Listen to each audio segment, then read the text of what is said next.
അഖില മലങ്കര ബാലസമാജം മാവേലിക്കര ഭദ്രാസനത്തിന്റെ ആഭിമുഖ്യത്തിൽ നടത്തപ്പെട്ട പുൽക്കൂട്ടിൽ പൂക്കാലം ക്രിസ്മസ് കരോളഗാന മത്സരം, Christmas father മത്സരവും Koippally Karanma saint Mary's orthodox പള്ളിയിൽ സമാപിച്ചു. കോട്ടയം അഖില മലങ്കര ബാലസമാജം കേന്ദ്ര general secretary father Rino K Mathew സമാപന സമ്മേളനം ഉദ്ഘാടനം ചെയ്തു. ദക്ഷിണ മേഖല president father Joyce V Joy അധ്യക്ഷത വഹിച്ചു.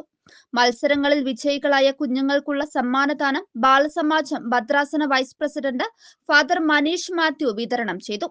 ഭദ്രാസനത്തിന്റെ മെഡിക്കൽ സഹായ സമ്മാനം കൊല്ലം ഭദ്രാസന ജനറൽ സെക്രട്ടറി ഷിൻഷാജിയും കൊട്ടാരക്കര പുനലൂർ ഭദ്രാസന ജനറൽ സെക്രട്ടറി റോബിൻ വിൽസണും ഏറ്റുവാങ്ങി.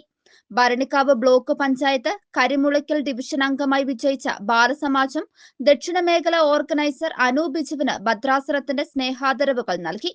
ഇടവക വികാരി father Rijo Mathew, father Joyce V Joy, general secretary Jibin Jacob Alex, treasurer Shiny Benson, ദക്ഷിണ മേഖലാ സെക്രട്ടറി പ്രിയ തോമസ്, ഇടവക secretary Thomas Ooty, Balasamajam unit vice president Jincy Thomas, Sunday school headmaster Satheesh Varghese എന്നിവർ സംസാരിച്ചു.